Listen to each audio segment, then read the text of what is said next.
Est-ce qu'un senior, finalement, c'est pas un développeur qui est sorti du Dunning-Kruger et qui commence à voir plus loin que le bout de son nez, quoi. Avoir des moments de doute, c'est normal, et c'est même plutôt sain, ça veut dire que vous êtes sur le point de repousser des limites. Quand Pierre et moi sommes passés de développeur à manager, on s'est posé beaucoup de questions. Et c'est sur cette base que nous avons créé Tech Ronins, pour échanger sur nos problématiques quotidiennes et devenir de meilleurs leaders petit à petit. Toutes les 2 semaines, on vous propose du contenu sur le leadership technologique, sous forme de conversations, de débats ou d'interviews. Le contrat est simple, on vous emmène avec nous dans nos questionnements et on avance tous ensemble. D'ailleurs, si vous souhaitez aller plus loin avec nous, que ce soit sur une problématique de leadership, de management ou encore d'organisation, Pierre et moi proposons désormais de l'accompagnement personnalisé pour vous, vos équipes, vos leaders ou même pourquoi pas votre start-up. Si vous souhaitez emprunter nos cerveaux pour avancer plus vite, rendez-vous sur tech-ronins.fr pour convenir d'un premier échange. Je vous laisse maintenant avec votre épisode du jour. Bonne écoute! Bonjour Julien, comment ça va toi aujourd'hui ? Bonjour Pierre, ça va comme ci comme ça, comme quelqu'un qui rentre de vacances, mais qui a passé quand même 2 semaines après les vacances en décalage horaire de l'infini, décalage horaire pas vraiment en fait, hein, vraiment sur un autre fuseau horaire. Donc, je suis de retour du Brésil, j'ai passé 1 mois au Brésil, 2 semaines de vacances et puis 2 semaines où j'ai travaillé du Brésil. Et du coup, j'ai pu expérimenter de travailler sur des fuseaux horaires décalés, donc j'avais 4 heures de décalage. Et sur le papier, ça devait fonctionner, hein. Voilà, tu te lèves à 5h, 5h30 du mat, bon, très bien, stand-up à 6h30, bon, ça passe. Et puis après, vers 1h30, 2h de l'après-midi, tu finis de bosser, et puis une petite soupe, et puis au lit, quoi. Sauf qu'évidemment, en vrai, ça se passe pas comme ça, la réalité est bien plus sombre. Et ouais, c'est vrai, t'as toujours, tu vois, il est 4 heures, t'as déjà pris 3 repas, ton cerveau il comprend pas ce qui se passe, t'es en dissonance cognitive dans tous les sens, et après tu vas quand même boire des coups, on te dit bah voilà, t'es quand même pas au Brésil souvent, donc bon, tu vas boire quelques coups, puis voilà, puis au bout d'une semaine, t'es à poil, quoi. Donc c'était une expérience. Lessons learned. Voilà, la prochaine fois, je prendrai des jours. Vaut mieux, ouais. Ça se sent un petit peu dans ta voix d'ailleurs que t'as encore un peu de décalage. Ouais, mais bon, ça va, on se recale gentiment. Et toi, comment ça va ? Ça va nickel, voilà, les jours sombres sont arrivés, je me lève, il fait nuit, je me couche, il fait nuit, c'est ma saison, celle que j'aime le moins de l'année, on va dire, la plus déprimante, mais bon, ça va. Pareil, hein, le choc a été rude entre le Brésil. Là, on est parti, il faisait 35 degrés, c'était tranquille. Et j'arrive à Lisbonne, le température est pas si basse, mais ça pèle un peu, puis il pleut, puis c'est sombre. Et enfin, j'imagine que c'est comme ça pour tout le monde. En vrai, j'ai beaucoup de collègues qui sont en Pologne, en Estonie et tout. Je ne me plains pas. Aujourd'hui, on va pas parler de la météo, quoi qu'on pourrait faire un épisode sur la météo. Tout à fait. Ou pas. Alors on va parler des devs seniors. Qui sont-ils ? Que veulent-ils ? Pourquoi on en veut ? Pourquoi parfois on n'en veut pas ? Et puis voilà, et qu'est-ce qu'on attend d'un senior ? Qu'est-ce que c'est ? On en parlait un peu avant, on va essayer de passer quand même pas le temps juste sur la définition, parce que rien que ça, c'est assez intéressant. Et puis voilà, on va essayer d'échanger un peu nos points de vue. Alors ça restera nos points de vue, hein, mais voilà, on va essayer d'échanger un peu sur ce sujet. J'ai beaucoup aimé ton intro à la Élise Lucet, Cache Investigation. Toujours les tenants, les aboutissants. Non, donc la question qu'on voulait se poser aujourd'hui et partager avec vous aujourd'hui, c'était vraiment voilà les devs seniors. Donc on en connaît au moins un tous dans une entreprise. Certains d'entre vous le sont, certains le sont pas encore, aspirent à le devenir, et d'autres collaborent avec eux tous les jours. Donc la question, c'était un peu de se poser, voilà, avec du recul, qu'est-ce que c'est ? Puisque c'est un petit peu, je trouve, un terme fourre-tout. Et surtout, c'est que la définition, en fait, est extrêmement large et variable d'une organisation à une autre. Donc, on va essayer de commencer en essayant de tirer à peu près une définition de ce qu'est un dev senior. Donc, le dev senior, on va essayer de le placer d'abord donc dans la hiérarchie. Donc généralement, un dev senior, on va avoir 2 manières de le définir, de mon point de vue en tout cas. Donc on va soit pouvoir parler d'expérience au sens tout simplement en fait ce que j'appelle un peu les années de combat, c'est-à-dire ça fait combien de temps que tu développes, ça fait combien de temps que tu fais du développement informatique. Et déjà là, on va avoir 2 autres branches qui vont être deux questions que souvent les gens se demandent. Ils disent oui, mais moi je code depuis 10 ans, je suis senior. Et il y a aussi oui, mais ça fait 10 ans que tu codes, mais tu en as sûrement déjà fait 2, 3, 5 en étant à l'école. Tu as peut-être codé avant même de rentrer à l'école. Est-ce qu'on considère vraiment ça déjà comme des années de développeur?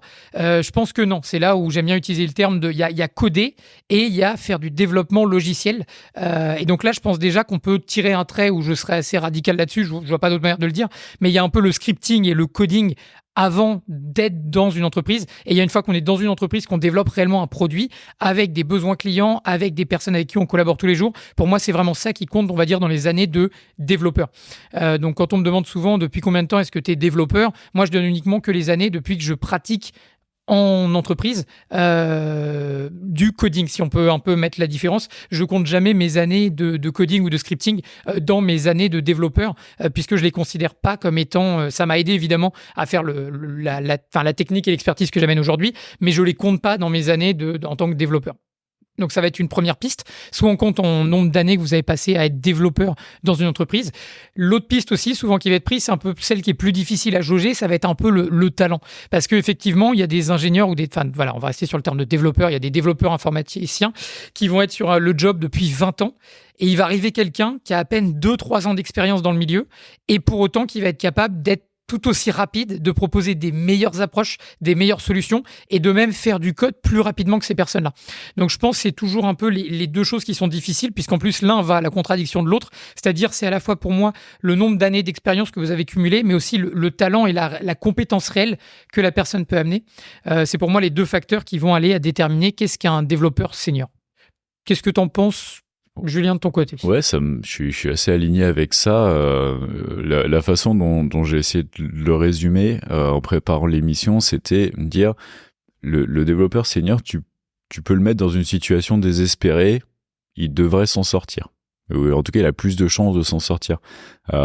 Comme tu le dis, il y a évidemment les années d'expérience font que tu vois plus de situations et du coup, tu vas réussir à répondre, tu vas avoir tout un panel, tout un playbook de réponses à ces situations-là, assez naturellement. Mais il y a aussi cet aspect de talent qui est assez intéressant de toucher aussi. Il y a vraiment, j'ai retweeté un tweet il y a pas longtemps que j'étais en train de rechercher là, qui disait we are software engineers, not developers. On est des ingénieurs en informatique, on n'est pas des développeurs. En gros, c'est un tweet qui dit que notre job, c'est pas que de coder, c'est aussi de collaborer, c'est de parler parfois avec les clients, de faire du design de système, d'écrire de la documentation, de parler avec tes pairs, d'apprendre des nouveaux trucs, faire des plans, etc.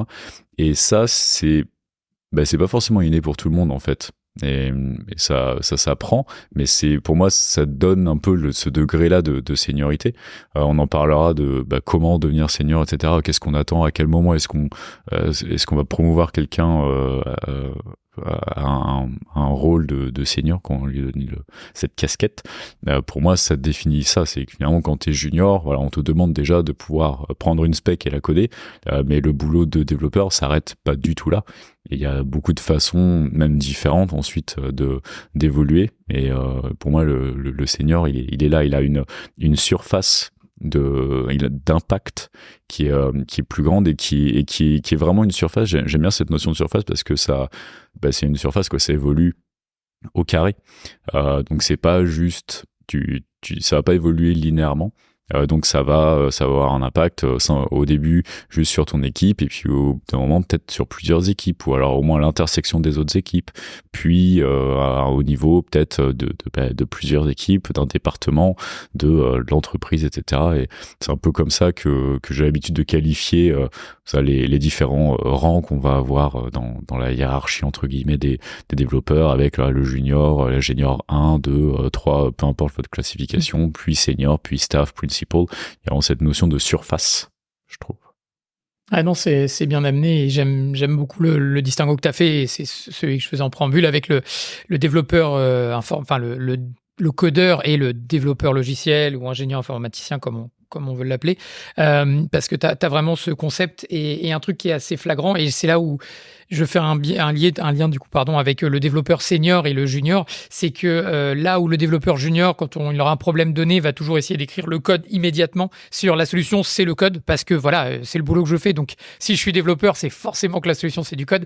Là où un senior prendra plutôt de la hauteur et dira, est-ce que c'est pas quelque chose qu'on peut résoudre peut-être autrement? Et justement, c'est là où j'aime beaucoup cette phrase, c'est la meilleure ligne de code à une solution donnée, c'est celle que tu n'écriras jamais, puisque si le problème peut se résoudre de lui-même ou d'une autre manière, sans avoir besoin de complexifier la code base, c'est généralement la meilleure solution. Ou du moins, ça peut être potentiellement la meilleure solution. Et c'est là où souvent on voit la différence entre un développeur expérimenté dit senior et un développeur plutôt junior. Il y a aussi d'autres parallèles. Donc pour moi, la classification entre les trois. Après, évidemment, il y a tous les niveaux au-dessus qui vont plus en complexité. Mais pour moi, la différence, c'est qu'un développeur senior est capable, en fait, à lui tout seul, on peut le laisser tout seul et il va pouvoir faire absolument tout. C'est-à-dire mettre en place une architecture, répondre à des besoins simples, moyens, même complexes, tout seul. Il va pouvoir faire du code qui est évolutif, du code qui va être testé. Et non seulement il va être capable de le faire, mais il va penser à le faire. Là où, par exemple, à l'opposé, je vais prendre un développeur junior qui, lui, par exemple, va juste savoir faire, va pas forcément savoir comment faire une architecture, comment faire du code qui va évoluer. Il va pas forcément penser à faire des tests. Il va même peut-être ne pas savoir comment écrire les tests et encore moins comment savoir mettre en place un framework, un environnement de test. Et on a le développeur mid qui est justement entre les deux. C'est celui qui sait ce qu'il faudrait faire, mais qui ne sait pas encore le faire tout seul. Et c'est justement, pour moi, le mid, c'est vraiment la transition entre les deux. C'est celui qui s'est rendu compte de ce qui lui manquait et qui a, on va dire, atteint le niveau... je vais prendre un autre exemple encore, mais souvent quand on sort d'école, et c'est là où beaucoup se font avoir, c'est qu'on pense tout savoir parce qu'on nous a tout appris. Et la réalité, c'est qu'en fait, on a appris beaucoup de choses, mais il y a beaucoup de choses aussi qui nous manquent du réel, du terrain qu'on va apprendre quand on sera en entreprise. Et c'est là où, justement, pour moi, il y a deux courbes d'apprentissage quand on est ingénieur informaticien. La première, c'est l'apprentissage théorique, celui où, en fait, on va apprendre comment fonctionnent les langages, comment mettre en place un système d'information sur la pratique. Et ensuite, on va se confronter au monde réel avec des vrais besoins, avec des vrais utilisateurs, avec des vraies problématiques. Et là, en fait, on va devoir réapprendre ce qu'on a appris pour vraiment tendre vers une deuxième courbe d'apprentissage. Et c'est réellement celle-là qui va nous faire passer de junior à mid à senior et même encore plus après.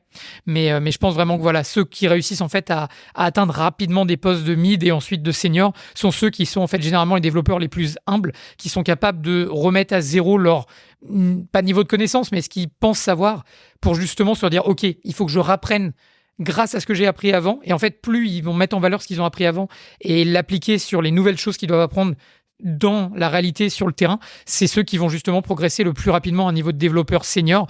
Ensuite, je pense que passer ce niveau, ça va plus être sur les opportunités, la prise de risque et vraiment l'expertise et le fait d'aller vraiment au fond des choses qui va permettre d'aller sur des niveaux encore plus hauts. Mais du moins, le passage de junior à senior, c'est vraiment cette prise de conscience qu'il faut réapprendre ou du moins apprendre de nouvelles choses différemment. Ouais, la façon dont tu le tournes, ça me fait penser à l'effet Dunning-Kruger qu'on a sûrement déjà mentionné ici, qui est en gros pourquoi les incompétents ont tendance à se surestimer globalement. Ça dit que ton niveau de compétence va évoluer dans le temps, mais ton niveau de confiance va pas évoluer linéairement. Il va au début exploser. Donc dès que tu commences à gratter un peu le sujet, tu vas aller monter dans ce qu'on voit sur la courbe de Dunning-Kruger, on appelle ça la montagne de la stupidité. Donc t'as ton niveau de confiance qui explose et t'as une auto-surévaluation et une sous-estimation aussi des experts en même temps. Donc en gros, t'as l'impression d'avoir tout compris. Et ensuite, plus t'avances en compétences, plus ça redescend très très vite dans ce qu'on appelle la vallée de l'humilité. Donc la courbe de confiance en soi descend et là tu redescends très très bas parce que tu commences à te rendre compte de la montagne qui est en face de toi et de tout ce qu'il y a à apprendre. Et ensuite, au fur et à mesure, là, t'as un avancement qui est plus linéaire et qui va ensuite faire un plateau où tu vas tout doucement devenir un expert et tu te rends compte que même les experts, finalement, c'est ceux qui sont plus humbles parce qu'ils se rendent compte que justement ils sont experts et qu'ils ont une expertise dans un truc très précis et que ils ont dû occulter un peu tout le reste pour pouvoir avancer là-dedans. Donc est-ce qu'un senior finalement c'est pas un développeur qui est sorti du Dunning-Kruger et qui commence à voir plus loin que le bout de son nez, quoi. Mais qui... C'est pas mal comme définition.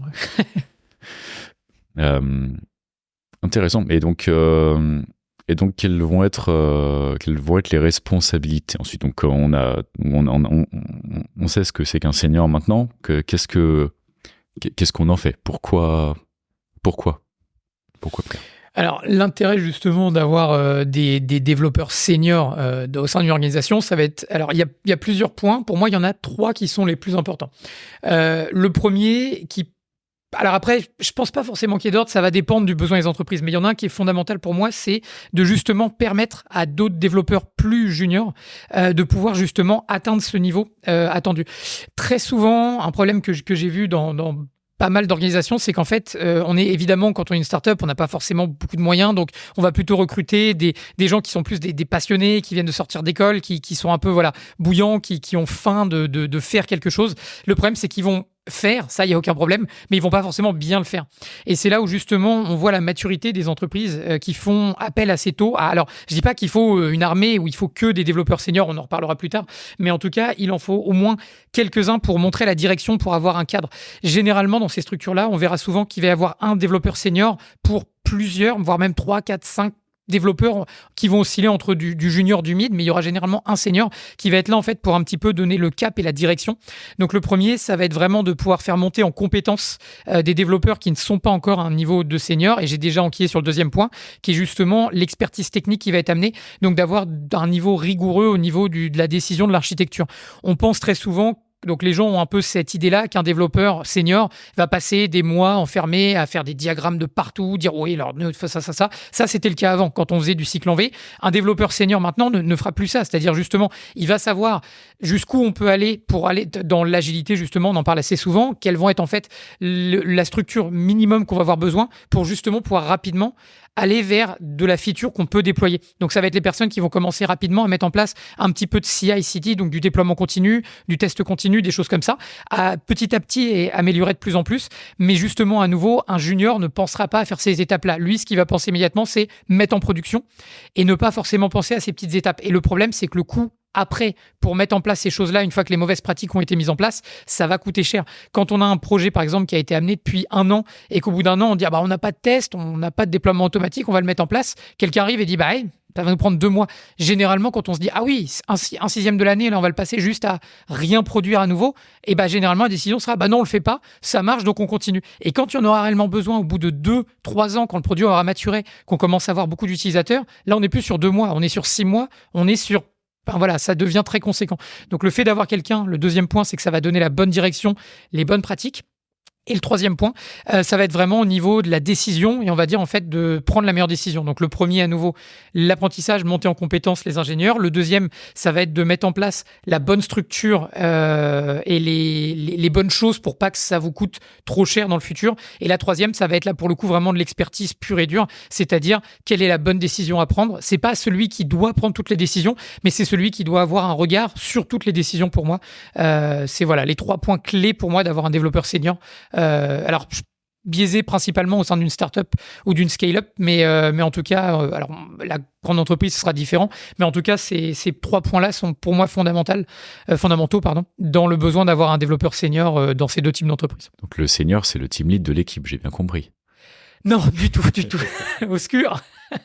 Non, justement, là où c'est un point important, c'est qu'il n'y a pas forcément un besoin en fait d'avoir littéralement un titre de manager qui est associé. C'est-à-dire que les 3 points que j'ai mis en avant peuvent absolument être faits sans aucune hiérarchie mise en place entre le senior développeur et les juniors et mid, puisqu'il n'y a aucun besoin que ce soit leur chef. Il n'a pas besoin d'être celui qui va leur donner leur emploi du temps. Il n'y a pas besoin d'être celui qui va leur dire il y a tel meeting là. Il a juste plutôt un rôle de conseiller et de contrôle au niveau de la technique. C'est tout. Pas besoin forcément d'avoir un lien de management directement. J'aime bien faire le distinguo entre le leadership technique et le leadership administratif. Moi, la façon dont je travaille à Swissborg, on n'a pas de tech lead, on en a, je pense déjà parlé ici, on a fait des articles de blog dessus même, et on vraiment défend cette position. J'aime bien, moi, en tant qu'engineering manager, j'apporte le leadership administratif. Alors que s'il y a une décision qui doit être prise rapidement, je peux la prendre, ou en tout cas je fais en sorte qu'on ait toutes les clés pour pouvoir prendre cette décision. Si c'est moi qui m'occupe des gens, de la culture, de plein de trucs, mais le leadership technique, je peux le prendre dans certaines occasions quand c'est dans ma sphère d'expertise, mais en général je me repose justement sur mes seniors pour avoir ce leadership technique, et ça veut pas dire que c'est eux qui prennent toutes les décisions, etc. Mais voilà, en fonction de la personne, je m'attends à ce que eux ils puissent justement aller dire voilà, ce truc là on va le designer comme ci comme ça, et emmener le reste de l'équipe avec eux, emmener les juniors avec eux, les faire grandir. Il y a vraiment cette responsabilité de coach quasiment, et que vraiment est attendu, quoi. On pourrait dire, j'ai l'impression qu'on a tendance à penser que il y a deux tracks, tu vois. Il y a vraiment la track management où du coup tu deviens vraiment quelqu'un qui travaille avec les gens et tout. Faut vraiment avoir de la soft skill et tout. Et sinon tu peux décider d'être développeur et devenir expert et tout. Et là t'as vraiment pas besoin de people skill et tu peux juste t'en sortir tout seul.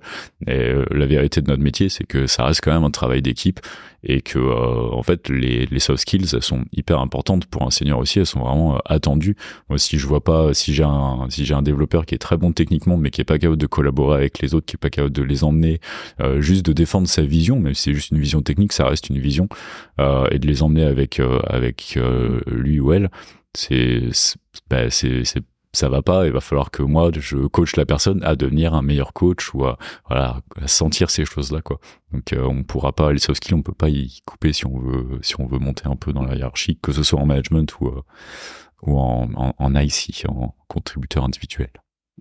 C'est là où les tracks qu'on a généralement donc dans les entreprises. Alors on va parler quand on commence à avoir plusieurs dizaines d'ingénieurs souvent dans les entreprises.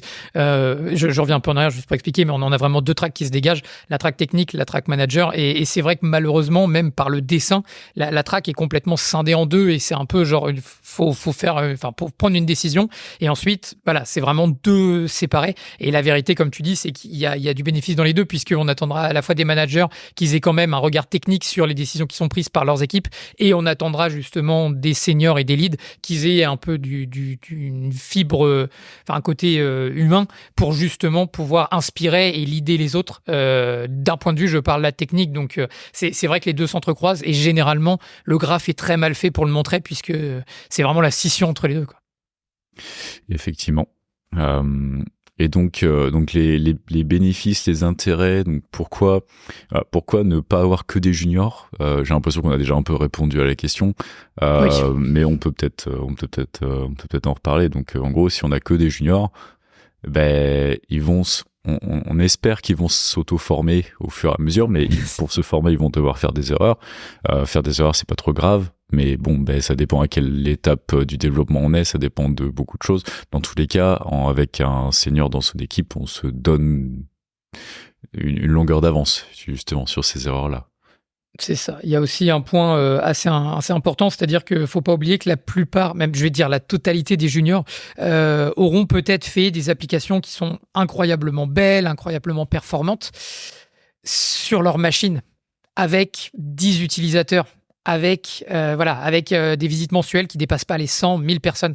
L'intérêt justement de faire venir des seniors, c'est des personnes qui ont rencontré des problèmes réels, et des problèmes en fait qu'on ne peut tout simplement pas conceptualiser tant qu'on les a pas vécus soi-même. C'est-à-dire d'avoir un load balancer qui pète parce qu'on a eu 100 000 personnes qui essayaient de se connecter, parce que on a failli se faire DDoS, ou on s'est fait DDoS, parce que on a une requête sur notre base de données qui est pas du tout optimisé, et on n'a jamais pensé que s'il y avait plus de 1000 connexions sur une base de données, et en fait on allait carrément faire crasher la base de données. Donc il y a plein de choses comme ça auxquelles en fait un junior ne pourra tout simplement pas le concevoir. C'est même pas en fait il y a le bon et le mauvais junior, c'est tout simplement tant qu'on n'a pas eu connaissance et qu'on n'a pas vécu ces choses-là, on les a pas expérimentées soi-même, on n'imagine pas que ça existe. C'est un peu l'idée des enfants, moi je pense souvent à cet exemple-là, mais les enfants en fait qui ne comprennent pas des fois certains dangers que les adultes comprennent immédiatement. En fait la réalité c'est juste qu'ils l'ont jamais vécu, ils l'ont jamais vu, et donc même si on essaie de leur expliquer, ça sera pas vraiment un danger, ce sera toujours, ils se disent oui on me l'a dit, mais est-ce que c'est vrai, est-ce que c'est pas vrai?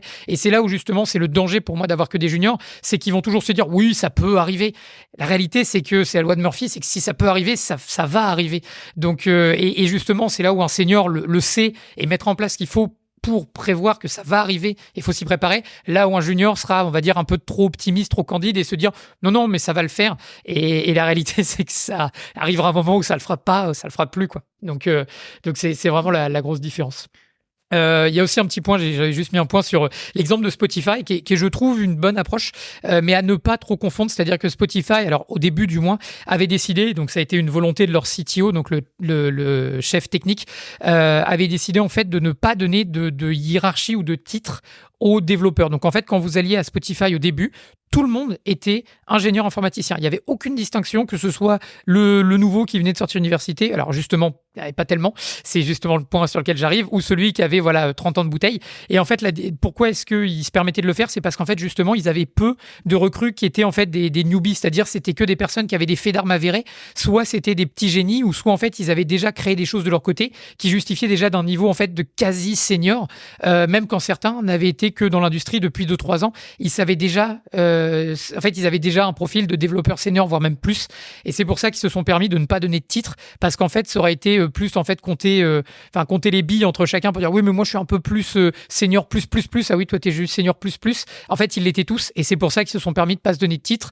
Évidemment, en grandissant, ils ont commencé à prendre des ingénieurs qui avaient moins, évidemment, donc ils pouvaient pas se permettre de recruter que des superstars. Donc du coup, ils ont commencé à avoir des ingénieurs qui étaient moins expérimentés. Et donc c'est là où justement ils ont commencé à donner de la hiérarchie, puisqu'il fallait quand même que ça ait un rapport. Vous pouvez pas dire que tout le monde était ingénieur quand il y en a un qui avait 30 ans d'expérience avec une application qui avait plusieurs millions d'utilisateurs et un qui venait de sortir d'école. Donc c'est là où ils ont commencé à donner des titres, mais c'est pour ça qu'ils en avaient pas à la base, puisqu'en fait ils étaient tous seniors à minima. Très intéressant, j'avais occulté cette partie de l'histoire. Bah, et du coup, ça me fait penser à ce besoin de roulement qu'il y a, parce que du coup, on disait une des responsabilités du senior, c'est aussi d'amener les gens, c'est une responsabilité du manager aussi, hein, bien évidemment, la promotion, mais d'emmener les gens avec eux pour leur partager son expérience, grandir aussi eux-mêmes en partageant leur expérience. Finalement, c'est le moment où tu commences à expliquer aux gens, c'est le moment où tu commences à vraiment cristalliser du savoir. Et donc, si les choses sont bien faites, les juniors vont devenir seniors, et puis au bout d'un moment, tu auras toute ton équipe qui sera senior. Est-ce que c'est quelque chose qu'on veut vraiment ou pas ? J'ai l'impression que, moi en tout cas, j'essaie de garder les choses généralement assez dynamiques dans les équipes et de vraiment créer du roulement. Du roulement dans le sens où d'avoir un espèce de mouvement de convection dans les équipes avec une sorte de pyramide. C'est pas vraiment une pyramide, mais c'est un petit peu ça. De toujours essayer d'avoir un paquet de juniors qui profitent de l'expérience de quelques seniors. Ensuite, ces gens-là vont pouvoir monter en compétences à mesure des années, vont eux-mêmes ensuite devoir continuer ce cycle et eux-mêmes avoir des apprentis. Et donc, c'est important dans une structure. Alors, c'est pas toujours possible parce que le contexte, etc. Mais je trouve que c'est très important dans une structure d'avoir ce niveau de convection et du coup de toujours essayer de se poser la question, est-ce que j'ai pas trop de seniors ? Parce que on en parlait aussi, le senior, il a quand même cette tendance à quand même trouver des problèmes. Ce qui est plutôt bien de trouver des problèmes en avance, mais déjà il faut des gens pour les résoudre, ces problèmes-là. Je pense qu'avoir que des seniors, c'est pas non plus toujours parce c'est comme partout, il faut des gens pour amener du sang neuf, pour qui connaissent peut-être des nouvelles technologies, qui vont poser des questions aussi, même parfois des questions bêtes, dire ah bah attends, mais ça pourquoi on le fait comme ça ? Ah bah ouais, en fait t'as raison, c'est plus une tradition, on le fait comme ça parce qu'on s'est jamais posé la question de pourquoi. Ça fait 3 ans, 10 ans qu'on s'est pas posé la question de pourquoi on le fait, et peut-être qu'on peut changer ça. Et ouais, du coup ce besoin de roulement est hyper important. Avoir que des seniors, c'est ça, encore une fois, ça dépend du contexte et du projet et de plein de choses, et en général on essaye d'avoir un mouvement comme ça. C'était la théorie de la pyramide roulante par Julien Deray. C'est ça. Alors, je préfère voir ça comme une casserole qui bout avec une convection. Ça remonte et puis ça continue à... C'est la même chose. Alors du coup, ça m'amène au prochain point. Du coup, donc évidemment, trop de seniors, généralement, ça crée des problèmes entre seniors, puisque voilà, ça va être un peu le problème aussi, c'est que on parle toujours de ces deux stéréotypes des développeurs, et généralement, ça va être les développeurs expérimentés, donc seniors, qui vont être dans ce cas-là. C'est le cas de la diva et le cas de la rockstar. La diva, c'est celui qui veut toujours être vu parce qu'il a fait des trucs incroyables et tout ça, et la rockstar, c'est justement celui qui sait qu'il est bon et qui va en jouer pour justement avoir un peu ce côté poussif dans les réunions en disant ouais non mais si c'est moi qui le fais de toute façon ça va bien se passer, ou enfin, vous me connaissez, vous savez comment ça se passe quand c'est moi qui le fais. C'est un peu le côté Johnny ou Rambo, comme je l'appelle. Et en fait, un principe très simple, c'est qu'en fait, on va revenir au terre à terre, et c'est tout simplement au niveau du salaire. C'est-à-dire que trop de seniors, en fait, c'est juste pas rentable. Puisqu'en fait, évidemment, on souhaite avoir de l'expertise, mais avoir de l'expertise juste pour l'expertise, ça sert à rien. Comme tu le dis, arrivera un moment où voilà, on va avoir un projet, la moitié du boulot, ça va être peut-être des problèmes complexes, des problèmes techniques, des problèmes qui sont difficiles. Et à côté de ça, on va peut-être avoir tout simplement des vues, donc des pages en fait à fournir avec une complexité qui est assez basse, qui nécessite cependant toujours des développeurs qui savent ce qu'ils font en faisant des tests, des choses comme ça. Mais on va pas être sur des problèmes complexes. Par exemple, aujourd'hui, faire du front-end, c'est pas complexe, c'est pas difficile de faire juste des pages de front-end. Ce qui est difficile, c'est de bien le faire. Et donc généralement, et c'est ce qu'on voit de plus en plus dans les entreprises maintenant, on va avoir ce concept en fait de lead. Donc c'est des seniors plus en fait qui vont encadrer. Donc généralement, moi par lead, j'entends un lead ou un lead, oui, c'est le bon terme, on va dire. C'est un senior qui va leader d'autres ingénieurs, donc justement des juniors ou des mids, pour prendre les bonnes choses. C'est-à-dire en fait, ils vont faire ensemble à peu près 20% du boulot, qui va être de s'assurer qu'il y a les bonnes pratiques qui sont mises en place, qu'il y a les bons fonctionnements, que les bonnes décisions sont prises. On va souvent trouver dans des entreprises des développeurs seniors qui vont passer plus de la moitié de leur temps en fait à juste valider et vérifier le code qui a été fait par d'autres développeurs plus juniors. Et en fait, il y a généralement ce truc-là, on se dit oui mais non, mais si c'est des seniors, ils devraient faire du code parce qu'ils font du code 2-3 fois plus rapidement que les juniors ou les mids.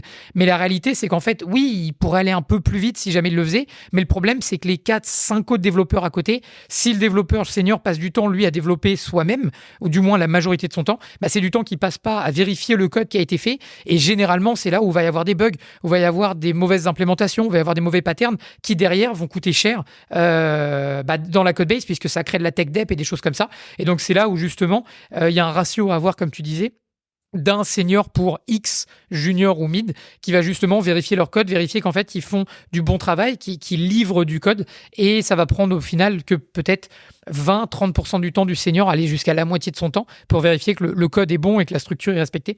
Et ça, malheureusement, même si vous demandez à 2-3 juniors de vérifier le code des autres, ils vont peut-être pas voir l'évidence qu'un senior va pouvoir voir. Et c'est là, encore une fois, où l'expertise du senior a son importance.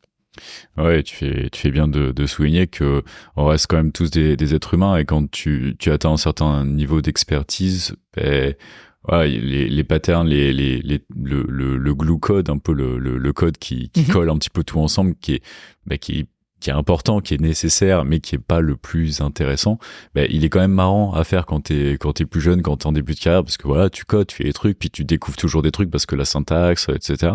Au bout d'un moment, quand t'as fait tes 10 000 heures à faire ça, et que tu commences à avoir un certain niveau d'expertise, ça te fait plus trop marrer de faire ça. Donc, tu vas le faire très vite, de façon généralement hyper élégante, et il y aura pas de problème, mais ce sera pas un défi intellectuel pour toi. Et du coup, on a toujours envie d'avoir ce petit besoin, d'avoir ce petit défi à chaque fois qu'on fait un truc, peut-être pas à chaque fois, mais que ça vienne. Donc, avoir une entreprise avec que des seniors, il faut vraiment travailler sur des trucs hyper pointus. Mais la plupart du temps, il y a quand même des trucs chiants, entre guillemets, à faire. Et c'est, si on a une équipe avec que des seniors qui font juste beaucoup de code très vite, ils vont le faire très bien et ils vont partir au bout d'un moment.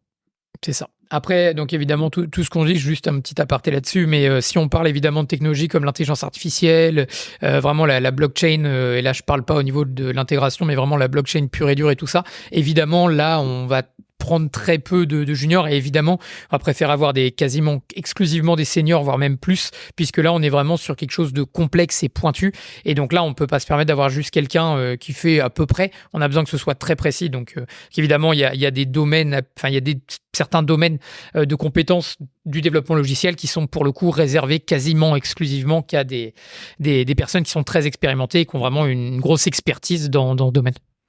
Oui, bien sûr, quand tu touches quasiment au domaine de la recherche, au final, voilà, il faut des experts, quoi. Il faut des chercheurs.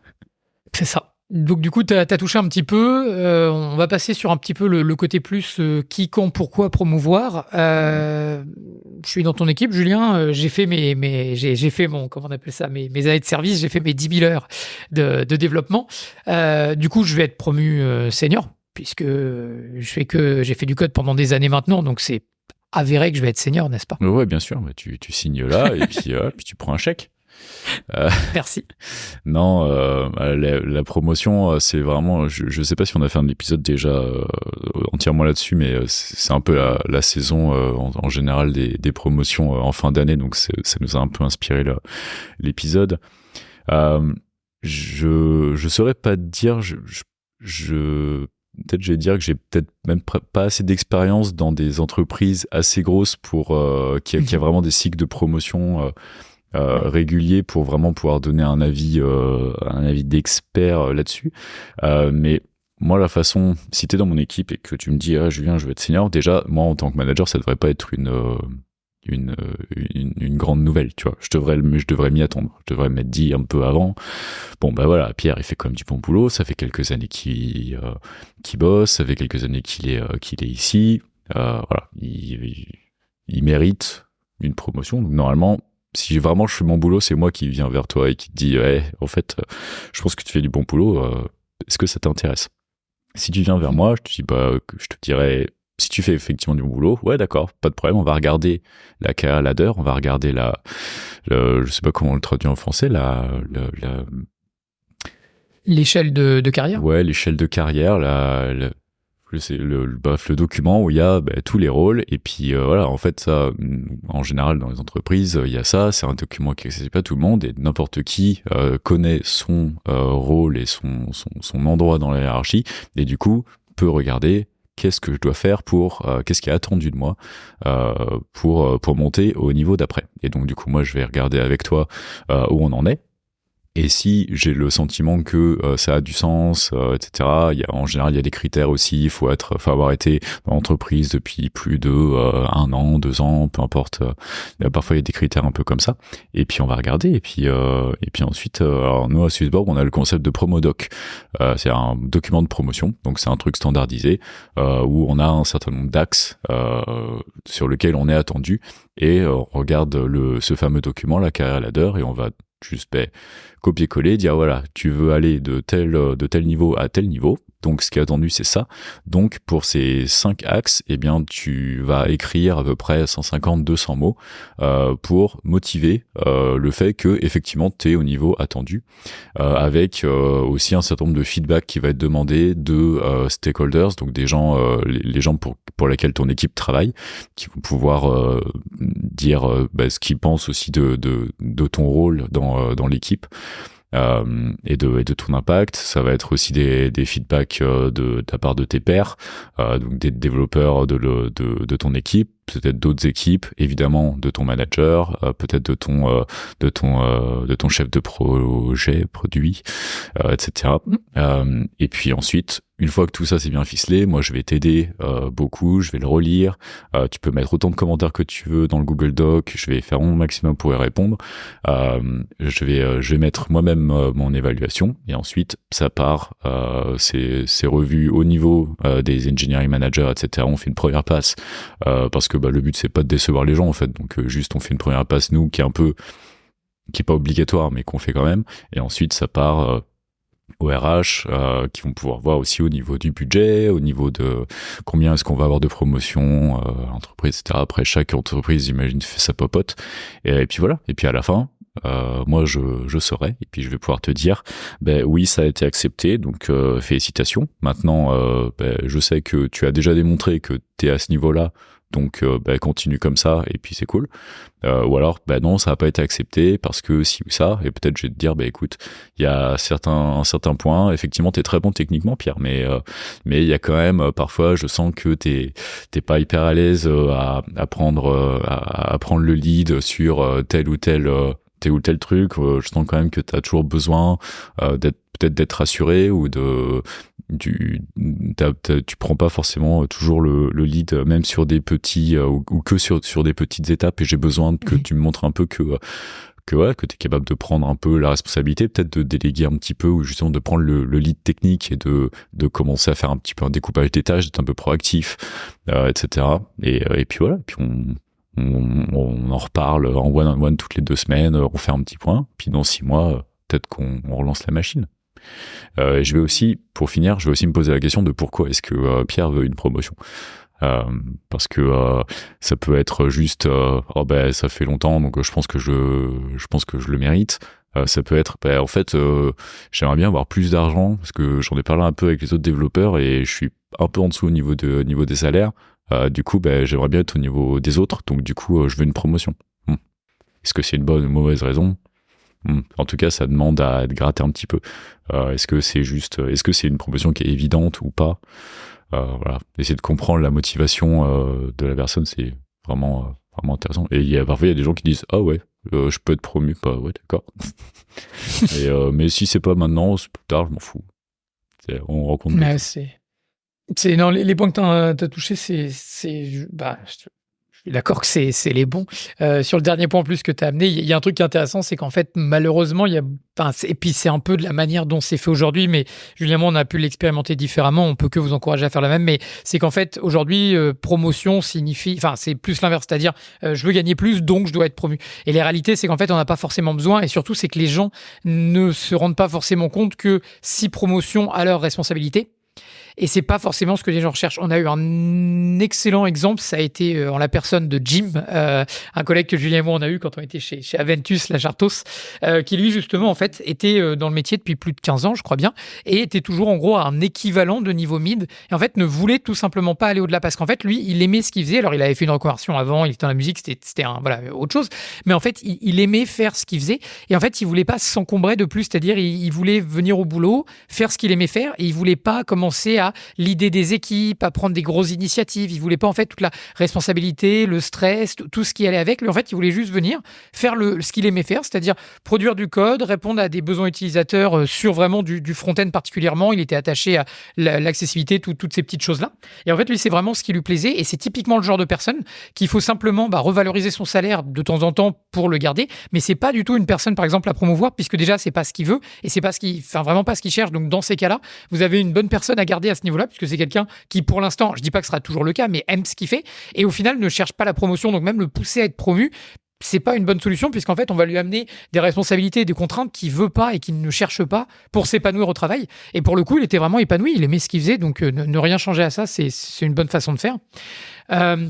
Ensuite, il y a donc du coup la partie justement où c'est pour ça que je posais un peu la question de manière l'avocat du diable au début, c'est-à-dire oui, je suis bon techniquement donc je peux être promu. Et justement, quand on arrive sur des niveaux de seniorité, de senior, c'est justement la réponse est tout simplement non. Être juste bon techniquement ne suffira pas. Comme on l'a expliqué, c'est pas juste faire du code qui fait de vous un senior. C'est le fait de comprendre les problématiques. C'est justement pour ça qu'on voit rarement des gens monter au niveau senior dans les entreprises, ou alors quand ils viennent d'arriver, ou alors on le voit quand c'est des personnes qui en fait viennent de cette industrie-là et qui ont très rapidement pu mettre en place des choses auxquelles les développeurs existants n'avaient pas pensé. C'est-à-dire on arrive, on a fait 10 ans dans l'industrie du ticketing, on arrive dans une startup où ça faisait 2-3 ans qui peut-être il pédalait un petit peu dans la semoule à trouver de l'innovation. Et là, la personne arrive et propose beaucoup d'idées qui permettent en fait de faire avancer l'entreprise. Et dans ces cas-là, ce qui va se passer, c'est que même si techniquement, vous n'avez pas atteint le niveau d'expertise des autres, puisque les autres étaient là avant vous et connaissent mieux la code base, vous allez proposer des nouvelles idées, des nouvelles approches et des nouvelles opportunités pour le business qui vont être remarquées et vont justement vous permettre d'être promu à des postes de responsabilité où on se dit, OK, ce gars-là, il est bon techniquement, parce qu'il faut toujours forcément avoir un socle, il faut de l'expertise, mais vous n'êtes pas forcément le meilleur au niveau technique, mais par contre, vous apportez autre chose. Vous apportez des discussions qui sont extrêmement bonnes, vous facilitez la communication avec les clients, avec les leaders au niveau du business et avec les équipes techniques. Vous proposez des solutions techniques qui amènent du coup de l'innovation au niveau du business, et toutes ces choses-là vont faire justement que vous allez avoir beaucoup plus de facilité à être promu à un poste au-dessus, en étant expert, mais sans être le meilleur expert. C'est un peu comme ça que je le résumerais. Mmh. Donc, c'est des points à prendre en compte quand vous allez être promu. Et à nouveau, le quand. Je pense que Julien, tu as donné le bon truc. On est plutôt sur un cycle de tous les ans. Tu poses la question, est-ce que c'est le moment d'être promu ? Donc, si vous pensez que vous avez apporté à l'entreprise quelque chose, si vous pensez que vous avez apporté une idée de business ou de l'innovation, et si techniquement vous êtes solide, je pense que généralement, la réponse est oui. C'est plutôt des bonnes raisons pour demander à être promu. Voilà. Mais surtout, posez-vous la question, je reprends l'exemple de Jim, est-ce que c'est quelque chose que vous voulez aussi ? Est-ce que c'est quelque chose que vous recherchez ? Parce on sait toujours là où on en est dans notre carrière. La question, c'est au stade d'après, est-ce qu'on aura autant d'épanouissement que ce qu'on a aujourd'hui ?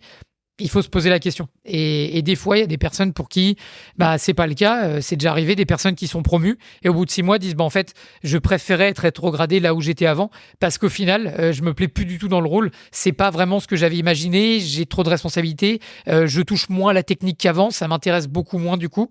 Et il y a des gens qui reviennent en fait tout simplement là où ils étaient avant et s'y plaisent d'autant plus en redescendant. Je trouve une façon de se prémunir de ça, c'est la façon dont en général je travaille, c'est on promeut la personne a posteriori. C'est-à-dire que promouvoir, c'est un acknowledgement, c'est pour dire, ok, je suis d'accord et on signe, on le met on le met noir sur blanc. Tu évolues à ce niveau-là. Mais je vais pas aller voir quelqu'un et dire ça te dirait d'être senior, je pense que t'as les capacités, vas-y, on te met senior et puis on en reparle dans 6 mois, on voit comment ça se passe. Là, le choc, il est énorme. Et puis il y a des attentes, c'est beaucoup de pression, et il y a effectivement, c'est possible que la personne finalement à la fin dise ouais, tu sais quoi, non, c'est pas mon truc. En général, on essaie de faire les choses quand même un peu plus doucement, et c'est plutôt sur prendre le cas de Jim. Peut-être que Jim, il va se faire une idée lui-même potentiellement fausse de ce que c'est, de quelles sont les attentes s'il est promu senior, et se dire non, mais moi je vais pas prendre ces responsabilités là. Mais peut-être qu'au bout d'un moment, assez naturellement, parce qu'il est à l'aise avec la code base, parce qu'il est à l'aise avec les gens, parce qu'il est à l'aise avec tout ça, il va avoir un impact. Si on revient sur la notion d'impact, il va avoir un impact de senior, et en fait on n'attend pas beaucoup plus de lui, mais il est senior, mais c'est juste qu'il s'en rend même pas compte. Donc, en prenant les choses dans ce sens-là, en général, on se prémunit de ça, et je dirais même pour les engineering managers, c'est toujours un step un peu différent, parce que il y a pas vraiment, les attentes changent quand même beaucoup de je suis développeur à je suis manager, mais en général nous c'est pareil, on essaie on va pas juste te balancer avec 3 équipes d'un coup, on va juste dire tu sais quoi, tu vas leader cette équipe là pendant un petit moment avec des gens que tu connais, etc. On va te former, on va t'amener petit à petit, et puis on teste l'appétence, la personne peut tester un peu comment elle sent, si l'eau du bain est un peu trop chaude ou pas, et puis on emmène les choses comme ça. Et donc voilà, bref, je voulais finir sur senior. Après, c'est pas une fin en soi, mais c'est aussi c'est aussi que le début. C'est-à-dire que nous, par exemple, à Swissborg, on a la notion de senior 1 et senior 2. Et après, tu vas sur staff, senior staff, principal, etc. Donc, une promotion senior 1, c'est vraiment, ça veut dire quelque chose dans la vie d'un développeur, parce que ça veut dire que on dit lui il sait de quoi il parle, mais par ses pairs. Voilà, c'est ça, il est reconnu par ses pairs. Après nous, je suis particulièrement strict sur la promotion en senior, et puis pour limiter aussi l'ego, etc. Mais en fait, le vrai truc, c'est senior 2. Senior 2, c'était un senior 1 qui sait ce qu'il fait. C'est le niveau au-dessus. Et la promotion, finalement, de ingénieur 2 à senior 1, elle est prise sérieusement, mais si la personne fait du bon boulot, que tout est ouvert, qu'il y a une belle tendance, vas-y, ça roule, quoi. Alors que quand tu passes senior 2, ça commence à être déjà le sas avant staff.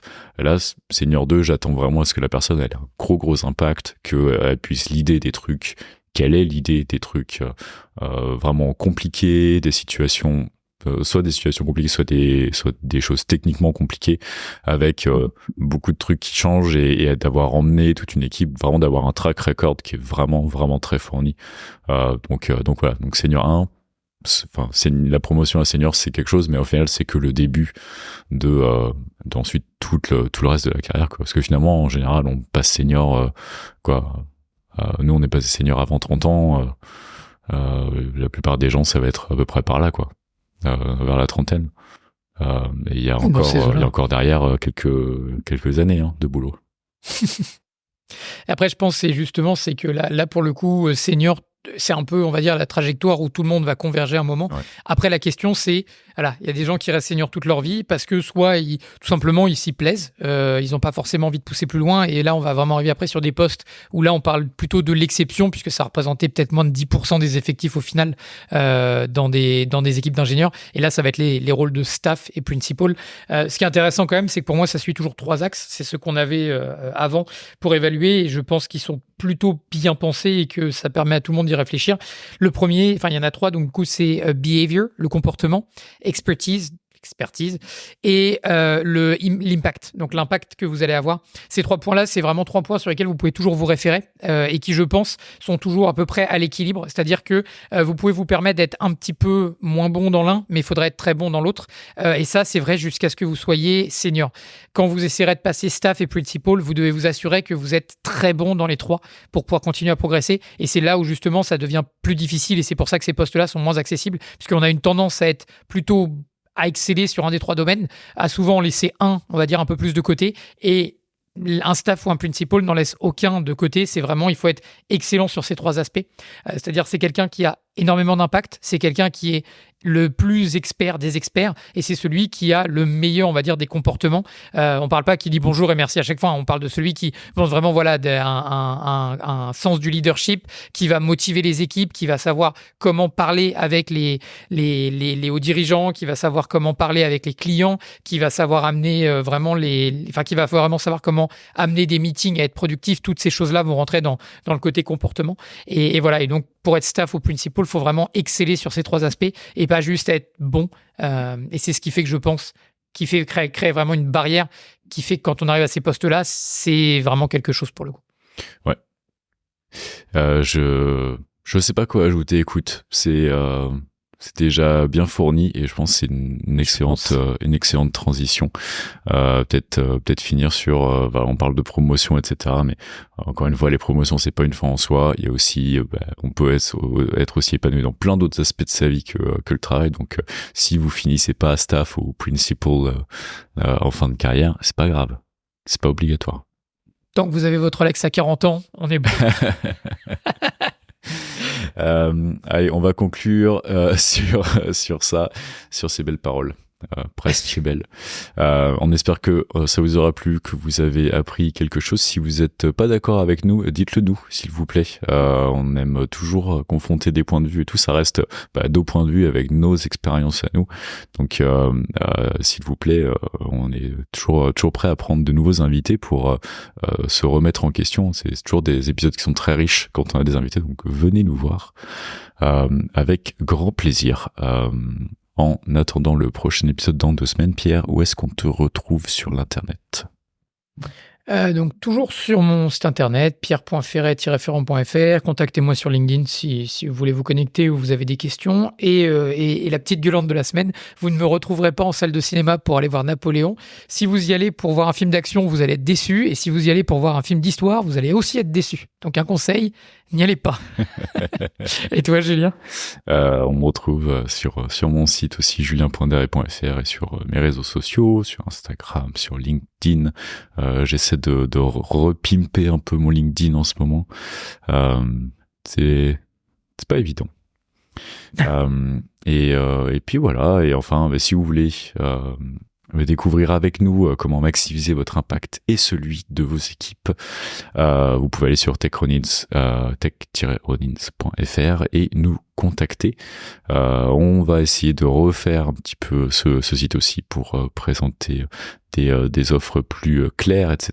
Mais voilà, si vous avez le sentiment que on peut vous filer un coup de main, eh bien appelez-nous, ce sera avec très grand plaisir. Salut Pierre, à la prochaine.